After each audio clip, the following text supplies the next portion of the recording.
Hello guys, welcome back to my YouTube channel. कल हमने Python की क्लास 3 करी थी। आज हम करेंगे पाइथन की क्लास 4। ठीक है। कल हमने पढ़ा था स्ट्रिंग के अंदर ही स्लाइसिंग,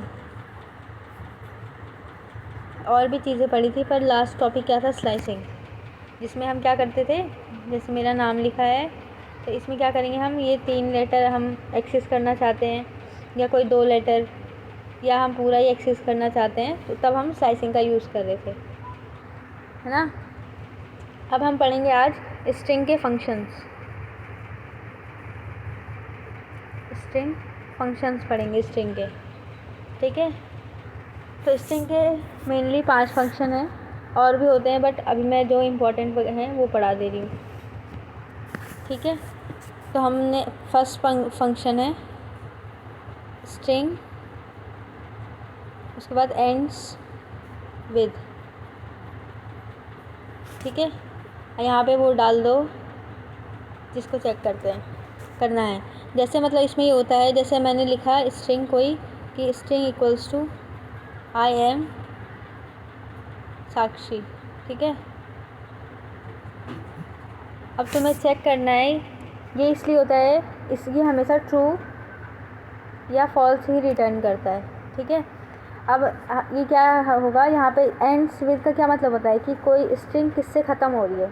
ये किससे ख़त्म हो रहा है? एच आई से। यहाँ तुम एच आई लिखोगे तो क्या करेगा, ये रिटर्न करेगा ट्रू, कि हाँ एच आई से ही ख़त्म हो रहा है। अगर तुमने यहाँ पे कुछ और लिख दिया, एस एच लिख दिया, चलो, तो ये क्या रिटर्न करेगा? फॉल्स। ठीक है। ये फंक्शन है स्ट्रिंग डॉट एंड्स विद का। इसको यूज़ भी ऐसे करना है, इसका यही सिंटैक्स है। जैसे मैंने लिख दिया ना, स्ट्रिंग साक्षी लिख दिया। ठीक है। अब ये फंक्शन लगाने के लिए हम क्या करेंगे, सीधा या तो तुम अलग लिख लो, इसको ए इक्वल्स टू करके लिख लो, या तो सीधा प्रिंट का फंक्शन लगा के भी लिख सकते हैं। प्रिंट,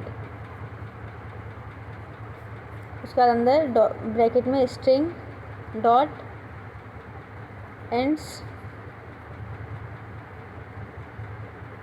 विद, उसके बाद यहाँ कॉलन में कोट्स में एच आई।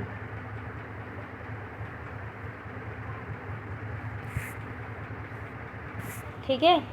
अब ये क्या करेगा, रिटर्न क्या करेगा, एच आई से हो रहा है तो मतलब ट्रू रिटर्न करेगा। ठीक है।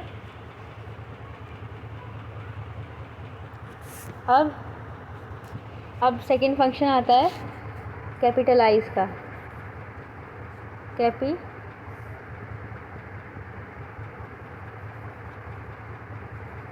कैपिटलाइज। ठीक है, ये एल है। इसमें क्या करता है, हमने जैसे लिखा एक सेकेंड, मैंने लिखा स्ट्रिंग इक्वल साक्षी। ठीक है। तो ये एस के आई स्मॉल है।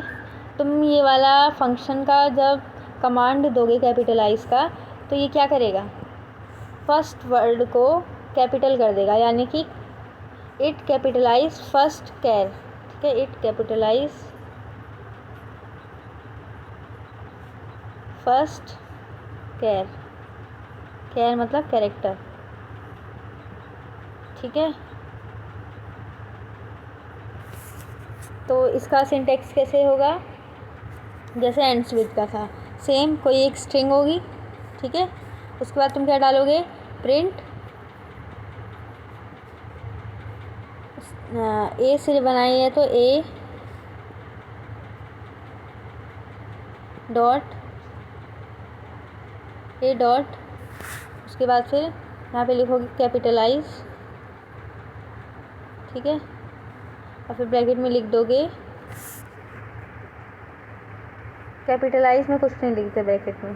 ठीक है। ये फंक्शन है, तो अब ये खुद समझ जाएगा कि हमने कमांड दी है कैपिटलाइज की, तो ये हमेशा फर्स्ट, तुमने कितनी बड़ी स्ट्रिंग लिखी है उसका जो फर्स्ट चीज़ होगा बस उसको कैपिटल में कर देगा। अगर मैंने लिखी होती आई एम साक्षी, ऐसे आई एम साक्षी, तो ये क्या करेगा, इस आई को कन्वर्ट कर देगा कैपिटल आई में बस, और बाकी आगे की चीज़ सेम रहेगी। ठीक है। ये सेकंड फंक्शन है कैपिटलाइज का। थर्ड फंक्शन है रिप्लेस का।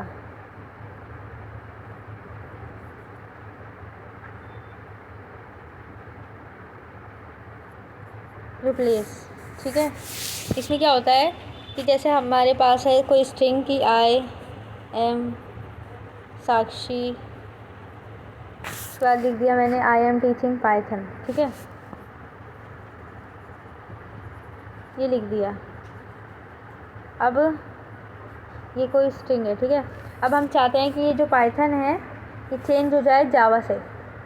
ठीक है, तो हम क्या कमांड देंगे रिप्लेस का। हम पहले तो ये वाली जो स्ट्रिंग मैंने लिखी थी वो स्ट्रिंग पूरी यहाँ पे लिख देंगे, उसको एक वेरिएबल में स्टोर करके। तो हम जैसे स्ट्रिंग str में उसको सेव कर लेते कि आई एम साक्षी और आई एम टीचिंग पाइथन। ठीक है, ये स्ट्रिंग में हमने डाल दिया। अब हम क्या करेंगे, लिखेंगे वही कमांड प्रिंट, फिर स्ट्रिंग डॉट रिप्लेस का आर छोटा रहेगा। ठीक है, आर स्मॉल रहेगा। ये केस सेंसिटिव है तो कैपिटल और स्मॉल का ध्यान देना है। रिप्लेस, उसके बाद ब्रैकेट में जो तुम चेंज करना चाहते हो, यानी कि ओल्ड वाला। ठीक है, जो चेंज करना चाहते हो यहाँ पे क्या आएगा, ओल्ड वाला। ठीक है, उसके बाद जो तुम न्यू डालना चाहते हो उसको इधर लिखते हैं। ठीक है, ओल्ड, उसके बाद कॉमा, फिर न्यू। तो हम कैसे लिखेंगे यहाँ पे, ये वाली चीज़ इधर दोबारा लिख रही हूँ। हम कैसे लिखेंगे, पाइथन कॉमा, हम किससे चेंज करना चाहते हैं, जावा से। तो ऐसे क्या हो जाएगा, रिप्लेस हो जाएगा पाइथन जावा से। ठीक है, नेक्स्ट फंक्शन है फाइंड। ठीक है, अब फाइंड में क्या करते हैं हम, जैसे लिखा हुआ है आई एम स्टडिंग पाइथन।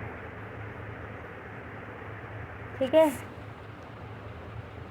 अब हमने फाइंड में डाल दिया ओ को, ओ तो अच्छा है इसमें। ठीक है, हमने ओ को डाल दिया फाइंड में। अब ये क्या करेगा, ओ जब भी फर्स्ट टाइम ऑकर होगा उसका इंडेक्स दे देगा। इधर ओ कहीं नहीं है तो ये आगे बढ़ता जाएगा। यहाँ पे ओ था, PYTHON होता है ना, पाइथन।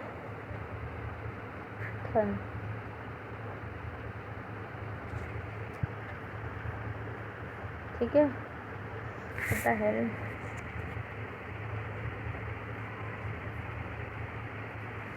ऐसे हमने ओ डाला तो ये ऐसे जाता जाएगा। यहाँ पे उसकी फर्स्ट अकरेंस है। अगर इसके आगे और भी होता कि डॉल लिखा होता तो वो इनको नहीं गिनेगा, वो इसको ही गिनेगा बस। ठीक है, फर्स्ट ऑकरेंस का वो क्या करता है, इंडेक्स दे देता है आउटपुट में। हमने ओ फाइंड करा है तो क्या करेगा, 0 1 2 3 4 5 6 7 8 9 10 11 12 यहाँ वाला स्पेस, फिर 13 14 15 16 17, तो वो रिटर्न क्या कर देगा, 17। ठीक है, अब जैसे हमने यहाँ पे सर्च कर, मतलब इसका सिंटेक्स क्या हो गया, प्रिंट। ठीक है, ब्रैकेट में स्ट्रिंग, यहाँ पे जो तुमने वेरिएबल असाइन करा है वही लिखना है। ए लिया है तो ए लिखेंगे, बी लिया है तो बी लिखेंगे, स्ट्रिंग लिया था तो स्ट्रिंग लिखिए। Print string dot find. ठीक है, फिर यहाँ पे ओ, फिर यहाँ पे 2 ब्रैकेट ऐसे। ठीक है, अब इसका आउटपुट क्या आया था अभी, 17। तो ये क्या करता है, फाइंड करता है, फर्स्ट ऑकरेंस बताता है जो तुमने कमांड दी है उसकी। ठीक है, अगर क्या कहते हैं, जैसे तुमने जो कमांड दी, अगर तुमने फाइंड के बाद ब्रैकेट में ऐसा वाला लेटर दे दिया जो एग्जिस्ट ही नहीं करता, ठीक है, जो उसमें है ही नहीं, जैसे मैंने Z दे दिया, ठीक है, वो है ही नहीं, तो क्या ये क्या रिटर्न करेगा, -1 रिटर्न करता है। ठीक है, हमेशा। अब हम क्या पढ़ेंगे, इसका नेक्स्ट फंक्शन है जो कि है काउंट।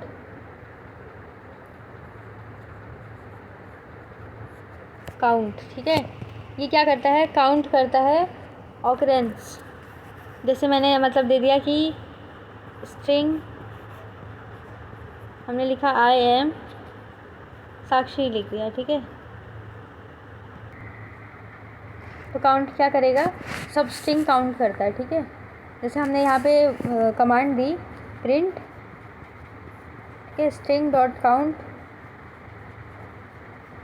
उसके बाद हमने यहाँ पे दे दिया कि तुम ए को काउंट करो। ए यहाँ कितनी बार है, 2 बार है, ठीक है। तो ये क्या आउटपुट रिटर्न करेगा, 2, ठीक है। वो चीज़ जितनी बार होगी वही रिटर्न कर देगा, ठीक है। तो ये था स्ट्रिंग फंक्शंस, ये सारी क्या थे, स्ट्रिंग के। अब हम कुछ इम्पोर्टेंट पढ़ेंगे जो कि है कंडीशनल स्टेटमेंट्स, जो कि काफ़ी इम्पोर्टेंट होता है, तो इसको ध्यान से समझना, ठीक है। कंडीशनल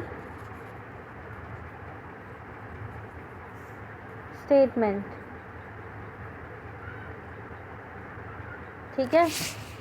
ये क्या करता है, कंडीशनल स्टेटमेंट क्या करती है, मतलब जो भी हमने यहाँ पे कमांड दी है ये एग्जीक्यूट करती है सर्टेन ट्रैक्स को, जो कि कुछ स्पेसिफिक कंडीशन पे बेस्ड होते हैं। जैसे हमने कुछ कंडीशन दी, ये उस कंडीशन के अकॉर्डिंग ही वर्क करेगी, ठीक है।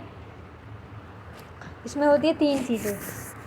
फर्स्ट होती है इफ़, उसके बाद होती है एलिफ, उसके बाद होती है एल्स, ठीक है। हमें सबसे पहले क्या लिखना चाहिए, हमेशा एलिफ, ठीक है। हम मतलब इफ़ को हमें फर्स्ट पे लिखना चाहिए हमेशा। हम एलिफ लिखे ना लिखे कोई ज़रूरी नहीं है, ठीक है। ये ज़्यादा ये लिखना ही लिखना है फर्स्ट पे, और ये भी लिखना ही लिखना है एंड पे। बट इसको तुम लिखो या ना लिखो इतना ज़रूरी नहीं है। अगर तुम्हारा इफ़ और एल्स से काम चल रहा है तो तुम एलिफ को ड्रॉप कर सकते हो, ठीक है।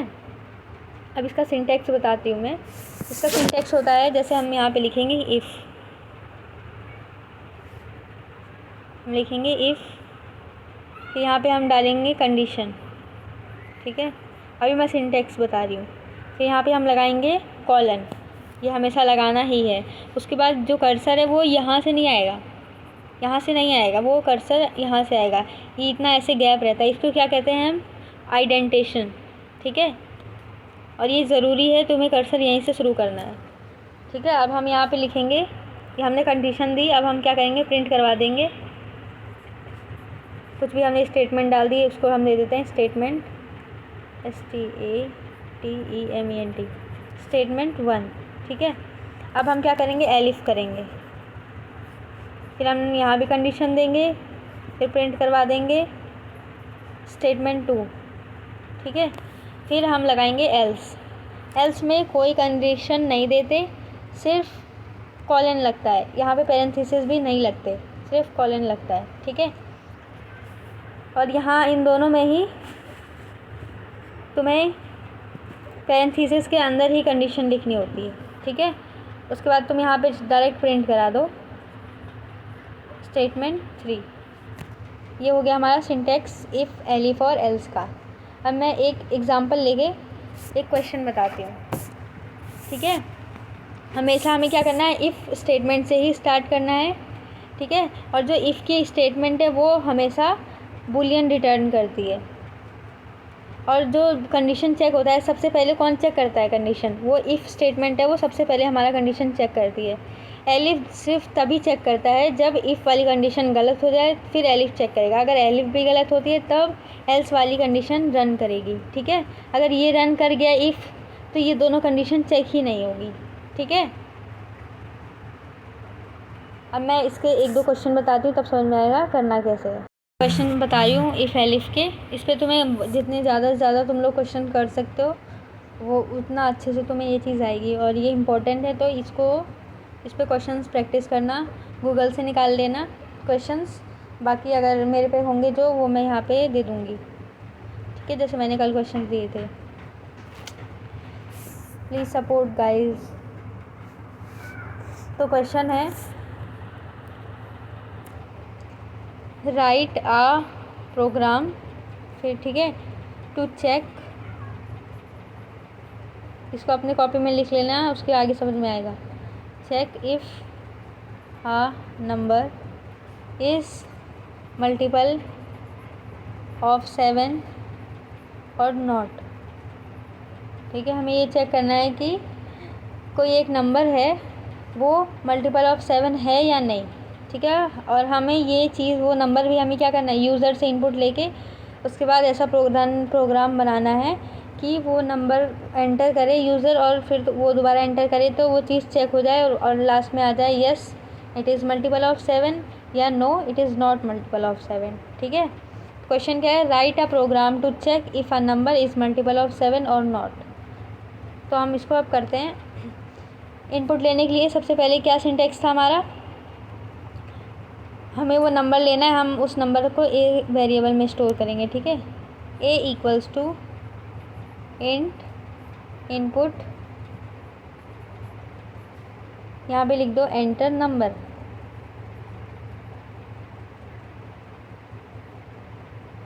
ठीक है, अब यूज़र के को क्या शो होगा ये चीज़ एंटर नंबर, वो इसको पढ़ के नंबर एक एंटर कर देगा। ठीक है, अब हम लगाएंगे इफ़ कंडीशन। अब हमें कंडीशन चाहिए होगी तभी हमें पता चलेगा ना कि वो नंबर मल्टीपल 7 का है, वो जो नंबर दे रहा है वो 7 का मल्टीपल है या नहीं। तो तुम क्या करो, जैसे उसने यूज़र ने नंबर दिया हमें 2, तो हम ये कैसे पता करेंगे कि ये 2 का मतलब ये 2 है वो 7 का मल्टीपल है या नहीं है। अगर ये वाला नंबर 7 से डिवाइड हो जाए और रिमाइंडर क्या है 0 आए तो क्या होगा, ये नंबर है मल्टीपल। अगर हम 7 से 2 को डिवाइड करेंगे तो 0 आएगा, रिमाइंडर नहीं आएगा, तो क्या है ये 7 का मल्टीपल नहीं है। अगर यहीं पे 21 होता तो 7 इसको 3 बार में डिवाइड कर देता और रिमाइंडर 0 आ जाता, तो क्या होता, पता चल जाता कि हाँ ये क्या कहते हैं 7 का मल्टीपल है। तो तुमने ये कैसे चेक करा, तुम्हें क्या करना होगा, वो जो नंबर है यानी वो नंबर किस में स्टोर हुआ है, वो ए में हुआ है, यानी कि ये जो नंबर है ए, इसको जब हम डिवाइड करेंगे, नहीं जब हमें रिमाइंडर की ज़रूरत होती है तब हम क्या करते हैं, मॉड्यूलो लगाते हैं। मैंने बताया था कि अगर हमें डिवाइड करना है that is another thing, but अगर हमें रिमाइंडर चाहिए, हमें रिमाइंडर वाली कंडीशन ही चाहिए, क्योंकि हम पाइथन को ये बता रहे हैं कि अगर रिमाइंडर 0 ही आएगा तो ही तुम ये कहोगे कि हाँ ये मल्टीपल है। ठीक है, तो इसीलिए हम यहाँ पे क्या करेंगे, डिवाइड नहीं मॉड्यूलो का यूज़ करेंगे। मॉड्यूलो का साइन क्या था ये। ठीक है, अगर ए मॉड्यूलो 7 करने पे इक्वल्स, अब बताओ यहाँ सिंगल इक्वल आएगा या डबल, यहाँ पे क्या आएगा बताओ जल्दी, यहाँ पे आएगा डबल इक्वल, है ना।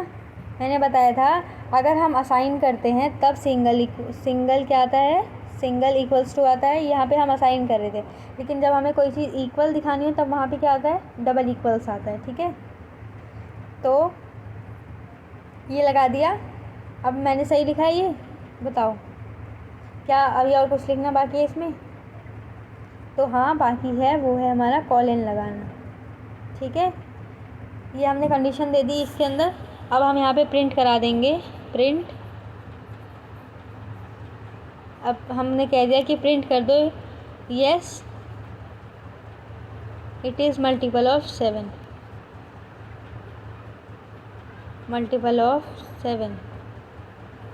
ठीक है, अब इसके बाद हम दोबारा क्या कंडीशन देंगे, एल्स की। ठीक है, हमें एलिफ की ज़रूरत नहीं है यहाँ पे, क्योंकि देखो अगर वो 7 से मल्टीपल है, 0 आ रहा है रिमाइंडर, तो सीधा वो कह देगा हाँ है, अगर वो नहीं आएगा तो वो कह देगा कि नहीं है, तो हमें और कंडीशन देने की ज़रूरत नहीं है, तो इसलिए हम एलिफ यूज़ नहीं करेंगे। ठीक है, तो हम यहाँ पे लगा देंगे कोट्स मतलब कॉलन, उसके बाद हम यहाँ पे लिख देंगे print no it is not multiple of 7। ठीक है, अब जब तुम इसको रन करवाओगे तो आएगा आउटपुट, बता रही हूँ मैं। ठीक है, तो आएगा क्या, एंटर नंबर सबसे पहले लिखाएगा, जो यूज़र होगा वो उसने एंटर मान लो कर दिया 7। ठीक है, अब क्या करेगा पाइथन, जो मैंने इफ़ वाली स्टेटमेंट लिखी थी फिर एल्स लिखा था, अब पाइथन क्या करेगा, ये नंबर लेगा आगे जाएगा, ये कंडीशन पे अप्लाई करेगा कि 7 को 7 से डिवाइड करने पे रिमाइंडर 0 आ रहा है या नहीं, उसका अगर आ जाएगा तो वो ये हमारी स्टेटमेंट प्रिंट कर देगा। तो हमारा क्या होगा, 7 से 7 को मल्टीप्लाई करने में 0 आ जाएगा, तो यहाँ पे क्या आंसर आ जाएगा लिखा हुआ कि yes it is multiple of 7। ठीक है, अगर और कोई नंबर होता तो वहाँ पे क्या लिखा जाता, नो नॉट मल्टीपल ऑफ 7। अब हम करेंगे नेक्स्ट क्वेश्चन। इस पर जितने ज़्यादा क्वेश्चन करोगे उतने तभी समझ में आएगा ये, ठीक है। बार बार बोल रही हूँ मैं, तो क्वेश्चन निकाल लेना और जो मैं दूँगी उसको कर लेना। तो हमने क्या क्वेश्चन ले लिया कि राइट अ प्रोग्राम, ठीक, to check if a number entered by user is odd और इवन। ठीक है, हमें चेक करना है कि जो नंबर एंटर करा है यूज़र ने वो ऑड है या इवन है। तो ऑड नंबर्स क्या होते हैं और इवन नंबर्स क्या होते हैं, पहले ये हमें पता होना चाहिए। ऑड नंबर्स क्या होते हैं, जो 2 से डिवाइड नहीं होते, है ना। और इवन नंबर क्या होते हैं, जो 2 से कम्प्लीटली डिविजिबल होते हैं। और रिमाइंडर क्या होता है, 0 होता है।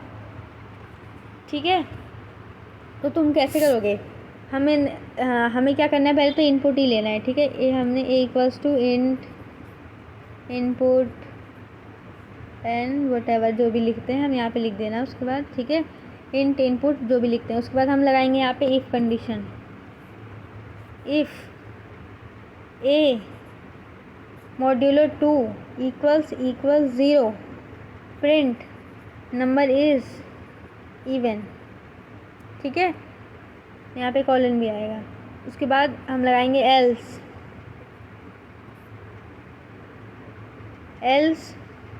Print number is odd. ठीक है, यही होगी ना कंडीशन कि अगर 2 से डिवाइड हो रहा है तो और 0 रिमाइंडर आ रहा है तो वो इवन है, और अगर नहीं हो रहा है, रिमाइंडर 0 नहीं आ रहा है, तो क्या है, वो नंबर ऑड है। आया समझ में। अब एक क्वेश्चन होमवर्क दे रही हूँ, या तो एक क्वेश्चन और बता देती हूँ। चलो, हमें क्या करना है, राइट अ प्रोग्राम, हमें करना है राइट अ प्रोग्राम। ठीक है, मतलब 3 कैटेगरी है, जैसे फ्रॉम 1 to 18 प्रिंट अडल्ट, नहीं प्रिंट क्या कहते हैं उसको, इन्फेंट नहीं, वो अंडर एज वालों को क्या कहते हैं, वेट फॉर अ सेकेंड, क्या कहते हैं उसको, गॉड, इन्फेंट लिख दे रही हूँ, नहीं यहाँ पे 18 हटा दो। 1 to 5 ईयर्स होते हैं ना इन्फेंट, 1 to 5 ईयर्स के अगर हैं तो प्रिंट करवा दो इन्फेंट। ठीक है, अगर 5 to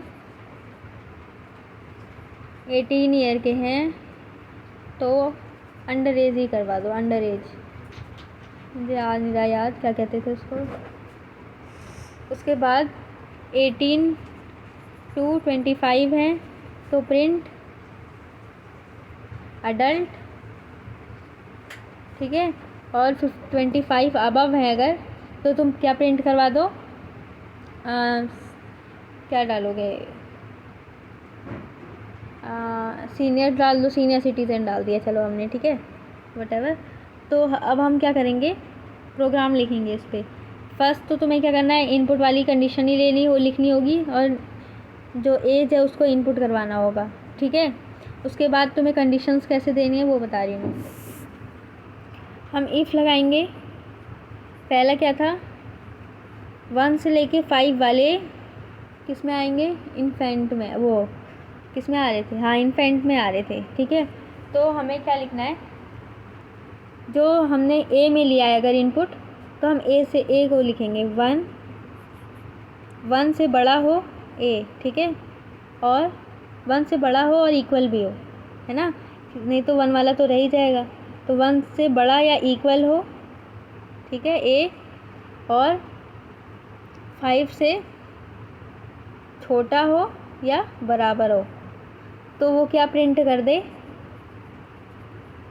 इन्फेंट प्रिंट कर दे। यही कहा था मैंने, इसको उसमें लिखना है, स्ट्रिंग में।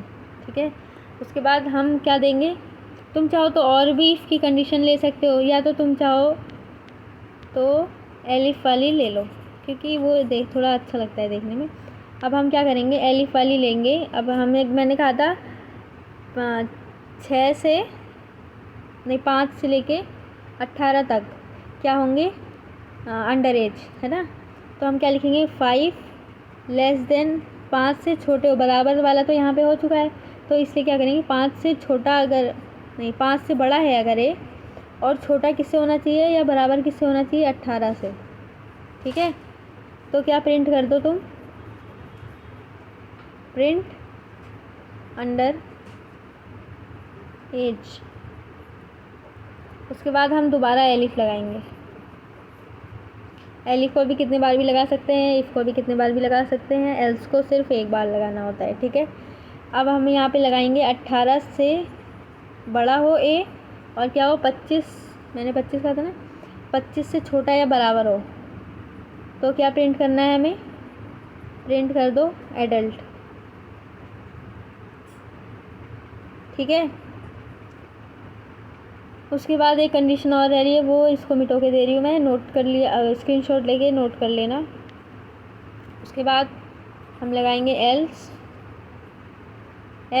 25 से ऊपर मैंने कहा था सारे कितने भी हों वो सीनियर में आ जाएंगे, तो तुम यहाँ पे डायरेक्ट लिख दो एल्स प्रिंट, वो खुद समझ जाएगा कि 25 से ऊपर की बात हो रही है। Else print senior citizen, senior citizens तो नहीं होंगे वो, खैर डाल दो सीनियर सिटीज़न कुछ भी।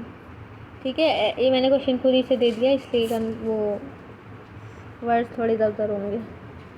तो ये हो गया। ठीक है, हमें एक क्वेश्चन दे रही हूँ, उसको कर लेना तुम लोग। क्वेश्चन है, write a program to check if marks is, अगर मार्क्स जो है, ये यूज़र से तुम्हें इनपुट लेके करना है, मार्क्स का इनपुट लेना है। ठीक है, इफ़ मार्क्स जो है वो ग्रेटर देन या बराबर है 90 के, तो ग्रेड ए है। ठीक है, अगर मार्क्स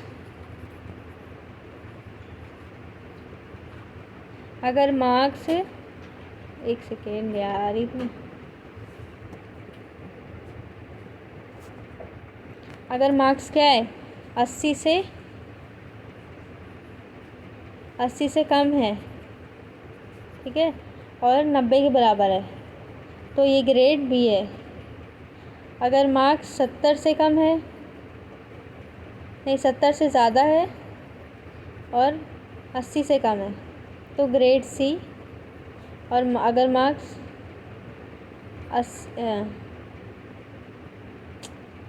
अगर मार्क्स 60 से ज़्यादा है, ठीक है, और 70 से कम है, तो ये क्या है, ग्रेड डी। और 60 से जितने भी कम है, marks less than 60, marks next पे लिख दे रही हूँ मैं, मार्क्स लेस देन 60 जितने भी हैं वो सारे क्या हैं, बिलो एवरेज लिख देना, बिलो एवरेज। ठीक है, ये क्वेश्चन कर लेना। मैंने जो कल क्वेश्चंस दिए थे वो सबने कर लिए, किसी ने पूछा नहीं, सबको आ गया, मतलब मैं इतना अच्छा पढ़ा रही हूँ। ओके ओके, सही है। तो ये क्वेश्चन कर लेना, उसके बाद कल हम पढ़ेंगे आगे। कल अभी हम और क्वेश्चंस करेंगे इसी पे, क्योंकि जितने क्वेश्चंस करोगे उतना अच्छा होगा। कल 2-3 क्वेश्चन और करेंगे, उसके बाद हम पढ़ेंगे डाटा स्ट्रक्चर। ठीक है, so thanks for watching guys. Please support me, share my channel, comment, do likes, subscribe. Thank you, bye bye.